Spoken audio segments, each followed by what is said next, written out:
This week on Vegas Nation Gameday, the Raiders hosting the Cleveland Browns. Shedeur Sanders, who is tied to the silver and black in the 2025 draft process, prepares to make his first NFL start in Vegas. I'm happy for my guy, man. S2's a guy who I've been, talking to for a long time, and just happy to see him, getting a shot. But unfortunately, it's against us. But happy to see him get a shot. We look at how the Raiders have been prepping this week. Vegas Nation Gameday, an electric Week 12 edition, starts right now.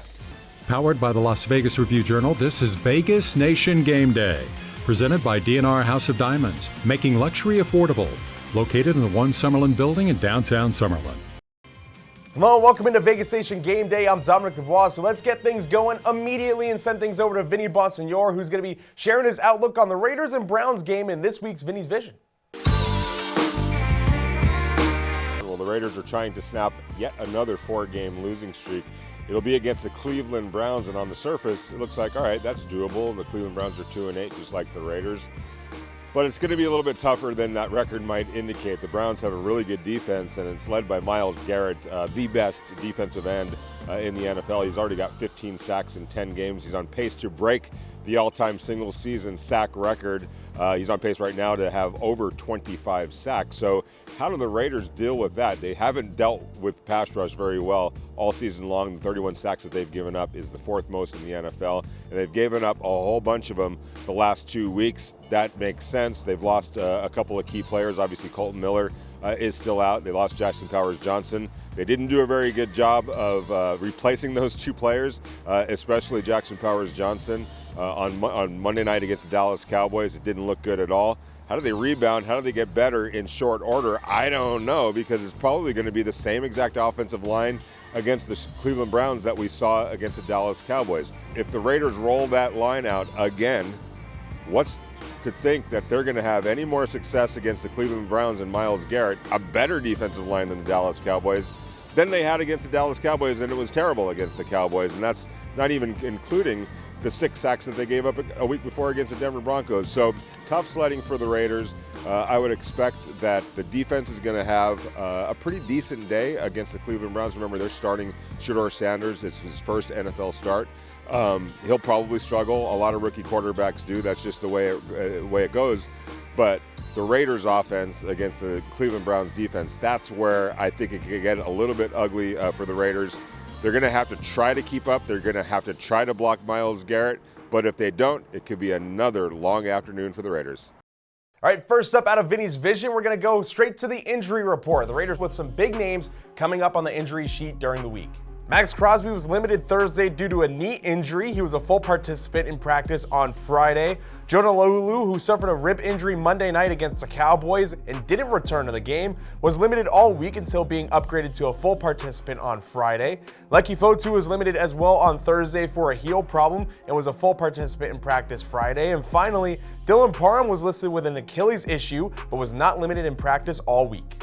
And now to address Shedeur Sanders. He's set to make his first NFL start on Sunday against the Raiders. Now, in his first NFL action last week in relief of the injured Dillon Gabriel, it didn't look great. 4 for 16 passing with an interception, but now he has a shot to get a full game under his belt after a full week of practice with the first team. Now, we also know that Sanders was tied to the silver and black in the draft process this offseason, and the Raiders ended up selecting Cam Miller at QB in the draft. But fate has a funny way of working, doesn't it, as it brings the two parties back together. Raiders defensive coordinator Patrick Graham and Maxx Crosby speak about facing S2. Yeah, I know Shedeur obviously for a very long time. We got a great relationship. But yeah, every week is a different journey and a different battle. So I'm looking forward to it, no matter what. And every quarterback you got to make uncomfortable if you want to have success as a defense. So that's our job. We got to get after them, and we plan on doing that. Young guys are a little unpredictable sometimes, so he's had a lot of success, at the college level, and he's getting his first start. So it's gonna be a fun battle. Taking a look at the preseason, games, and then the second half of the Baltimore game, just to kind of get a gauge and see what Coach Reese and Stefanski, what they're going to do with them. But the one thing they're going to rely on is the run game in that back. Just the fact that, backs. They got several backs that can run the ball. O-line's a veteran O-line that's worked together for a long time. So, and I mean, it's going to be interesting to see how they deploy those guys, but you know one thing for sure, that they're going to be confident about their run game. They got a pretty good scheme. He's always had a pretty good scheme running the ball. The thing that stood out to me is leadership traits. I remember, I think at either the combine or he came to visit. Leadership traits, obviously the lineage from his father, you know, great player, so he's been around good football his whole life, knows football. Then when you watch the tape that stands out, I mean, he can make the throws. I mean, there's some throws even last week, some throws in the preseason that were pretty good. You know, the one down in the red area where he found, or two, I think in the red area he found them, you know, on broken plays or like loose plays. He does a good job. He can throw the football. Definitely do that. All right, now for some stats. Heidi Fang joins us for our Week 12 installment of the Hard Count. Thanks, Dom. It's time to get into the numbers. Let's look first of all at both teams, the Browns and Raiders, who have 2-8 records as they head into this Sunday matchup. Pro Football Focus ranks Cleveland's Myles Garrett as the second best pass rusher through Week 11, and Maxx Crosby is ranked at 22nd overall. PFF takes the player's pass rush win rate, batted passes, and pressures into account when grading players. Garrett's grade is 92.8, while Crosby's is 78.8. To top things off, Myles Garrett has proven to be a beast off the line of scrimmage, earning a total of 15 sacks this season. Crosby has 6 this season, and he's hit that number in each of his 7 NFL seasons. That's the second longest streak by a Raider in player sacks since they were first recorded in 1982, behind a 9-season streak by Greg Townsend Sr. Now, I didn't forget about Browns defensive tackle Malik Collins. He has 4 sacks this season and is also a top 8 pass rusher with a PFF grade of 88.9. What's more, Cleveland has the NFL's top-ranked pass defense, allowing just 167 yards per game, and their total defense ranks second in the league, allowing fewer than 275 yards on average. As you look at the Browns' defensive line and all the numbers that they have in total defense, it's definitely a formidable unit as they go up against an offense that hasn't been able to produce and an offensive line that hasn't been able to protect. I'm Heidi Fang, and those are the numbers. Back to you, Dom.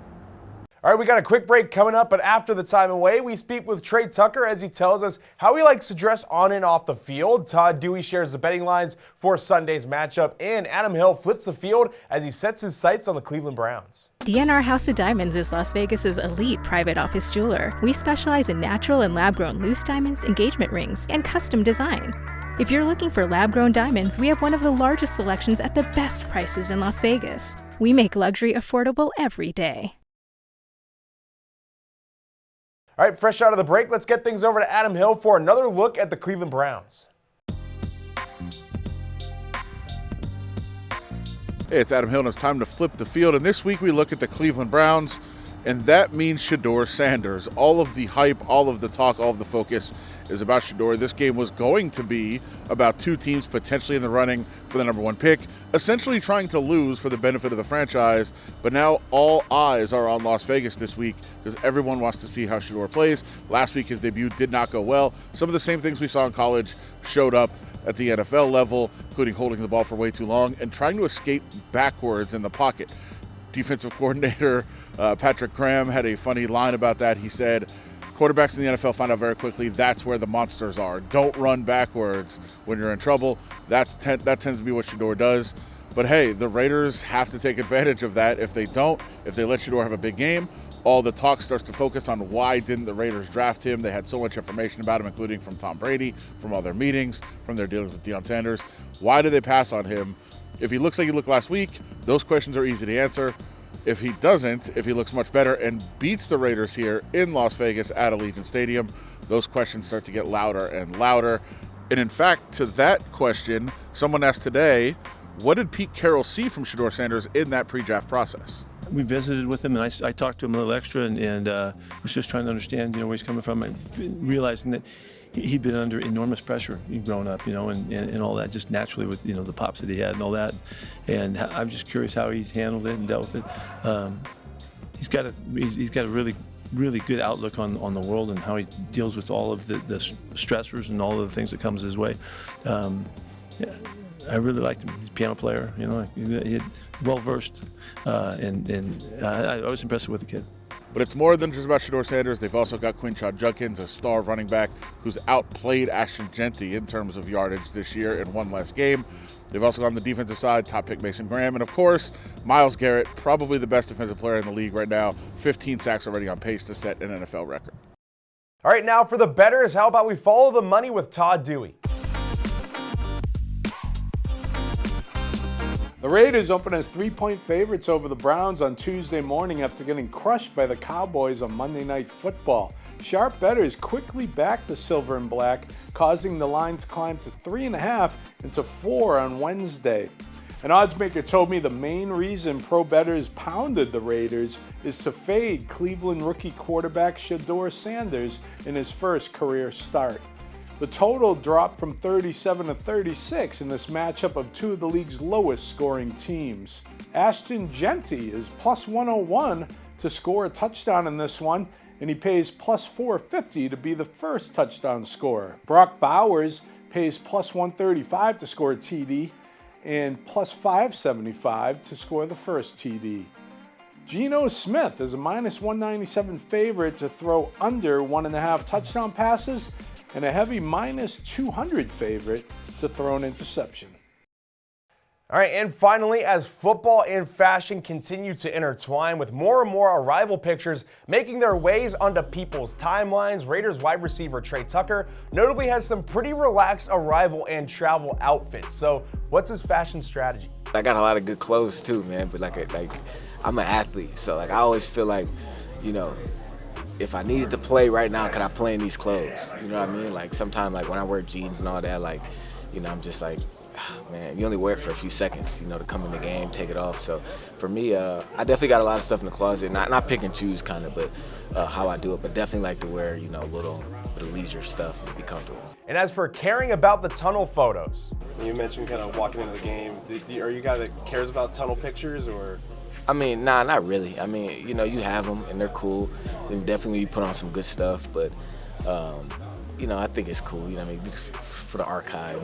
Just to say you did it. So, but I'm not overly man, I got to make sure my fit's good so I can get my tunnel pick. So. While Tucker does like the tunnel picks for some other players and can appreciate the type of clothes they put on, that's not really for him. Some dudes be coming in and they be nice. They got drip, but it's man, that's all for about a 5-minute walk and take it off then put it back on. See, that's my biggest thing is after the game. You get done, especially if you lose, you get done man, I got to put all this back on. So, but definitely probably so. But I'm not. Tucker also spoke about his in-game style. I'm not overly crazy on my in-game, but I am at the same time because it's just the same. You look good, you feel good, you play good. So definitely for sure you don't want to be out there not looking good because then it's a lot of things is mental. So, but I'm not overly bored to where it's I got to wear a bunch of stuff to do something. And one of Tucker's wide receiver peers in the NFL, Justin Jefferson of the Vikings, drew headlines this season wearing diamond chains in game. Now, what does Tucker think about wearing jewelry on the field? I wear them too. Yeah, sometimes you probably just can't see it, but I wear them too. So, I think that's a cool thing. You got a little bling. So it looks good. Looks good on the camera too.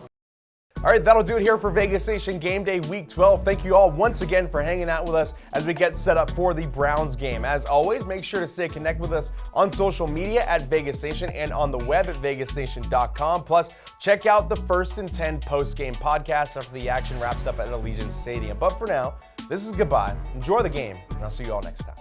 Powered by the Las Vegas Review-Journal, this is Vegas Nation Game Day. Presented by D&R House of Diamonds, making luxury affordable. Located in the One Summerlin building in downtown Summerlin.